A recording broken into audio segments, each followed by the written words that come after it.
Madras Hyderabad IIT నిపుణుల బృందాలు రెండో రోజు అమరావతిలో పర్యటించనున్నాయి. ఇవాళ కూడా రాజధాని కట్టడాలను పరిశీలించనున్నారు.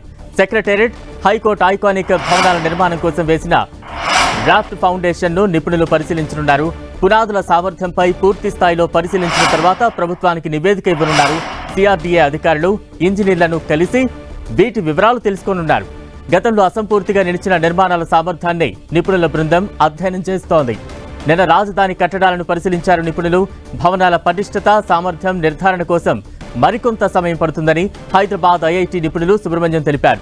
భవనాల ప్రస్తుత పరిస్థితి, అక్కడ నిలిచి ఉన్న నీటి ప్రభావం, నిర్మాణ సామాగ్రి తాజా స్థితిని అంచనా వేయాల్సి ఉంటుందన్నారు. సాంకేతికంగా వాటిని పూర్తిగా పరిశీలించిన తర్వాతే ప్రభుత్వానికి నివేదిక అందిస్తామని చెప్పారు. ప్రాథమికంగా నిర్మాణాలను పరిశీలించామని తెలిపిన ఎక్స్పర్ట్స్ నిర్మాణాలకు వాడిన మెటీరియల్, వాటి నాణ్యత గురించి తెలుసుకుంటామని వివరించారు.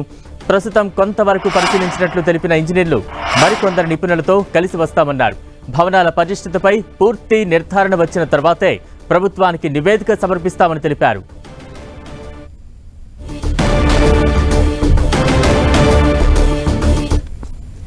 అమరావతిలో రెండో రోజు నిపుణుల బృందం పర్యటించనుంది. తాజా అప్డేట్స్ అందించేందుకు మా ప్రతినిధి విజయ్ చంద్రన్ సిద్ధంగా ఉన్నారు. విజయ్.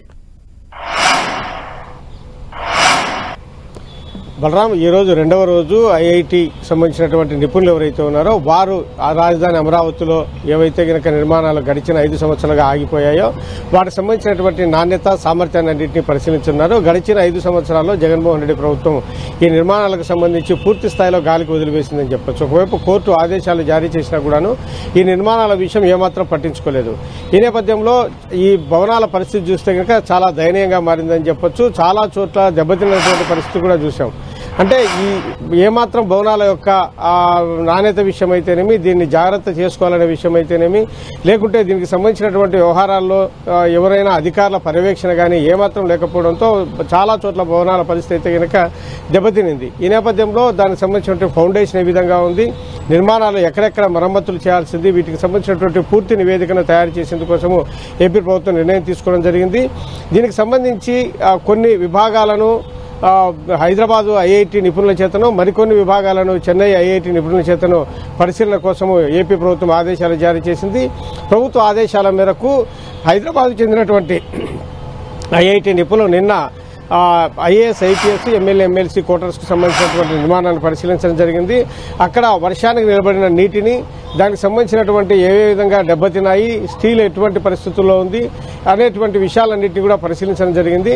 తర్వాత ఈరోజు చెన్నైకి చెందినటువంటి ఐఐటి నిపుణుల బృందం ఈరోజు ఐకానిక్ భవనాల నిర్మాణానికి సంబంధించినటువంటి వేసినటువంటి డ్రాఫ్ట్ ఫౌండేషన్ను పరిశీలించనున్నారు.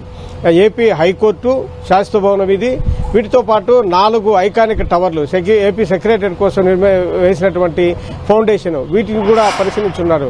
వీటి నిర్మాణం కోసం వేసినటువంటి ఈ డ్రాఫ్ట్ ఫౌండేషన్ ఏదైతే ఉందో అది పూర్తిగా నీటిలో మునిగిపోయినటువంటి పరిస్థితి. అవి చెరువులను తలపించే విధంగా ఉన్నాయి.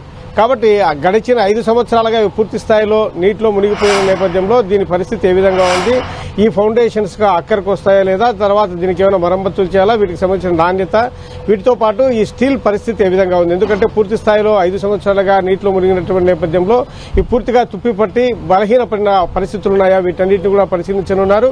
అంతేకాకుండా వీటిని ఏ విధంగా ముందుకెళ్లాలి అంటే కనుక ర్యాప్టో ఫౌండేషన్ కొంతమేరకు తొలగించి, అక్కడ దెబ్బతిన్నంత వరకు తొలగించి, ఆ తర్వాత దాన్ని కంటిన్యూ చేయాలన్నా, లేకుంటే దీనికి సంబంధించినటువంటి దీన్ని పక్కన పెట్టాలనే దాని మీద దృష్టి పెట్టున్నారు. ఎందుకంటే అనేక అంతస్తులు వీటిని నిర్మించాల్సిన నేపథ్యంలో దీన్ని పూర్తి స్థాయిలో జాగ్రత్తలు తీసుకోకుంటే కనుక భవిష్యత్తులో భారీ ప్రమాదాలు జరిగే అవకాశం ఉంది. బలరాం, విజయ్, అంటే తుది నివేదిక ఇవ్వడానికి ఎన్ని రోజులు సమయం పట్టే అవకాశం ఉంది? ఏమైనా కాల పరిమితి నిర్ణయించుకున్నారా?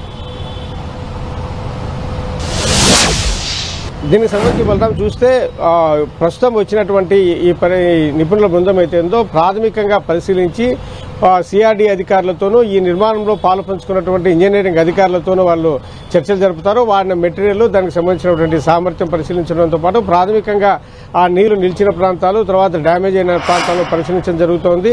తర్వాత మరలా కొద్ది రోజుల తర్వాత ఈ నీటిని తోడివేసి దీనికి సంబంధించినటువంటి నిర్మాణం ఏ విధంగా చేయాలనే దాని మీద మళ్లీ అనేక మంది నిపుణులతో రావడం జరుగుతుంది. అంటే ప్రాథమికంగా కొంతమంది నిపుణులు మాత్రమే ఈ 2 రోజులు వీటిని పరిశీలిస్తారు. తర్వాత వారి బృందం వచ్చి వీటికి సంబంధించినటువంటి ఏవైతే ఉన్నాయో వాటన్నిటిని క్షేత్రస్థాయిలో కూలంకషంగా పరిశీలించి శాస్త్రీయంగా దానికి సంబంధించినటువంటి ఒక నివేదికను తయారు చేస్తుంది. దీనికి సంబంధించి కొన్ని నెలల సమయం అయితే పట్టే అవకాశం ఉంది. Balaram. Right, thank you Vijay Chandran.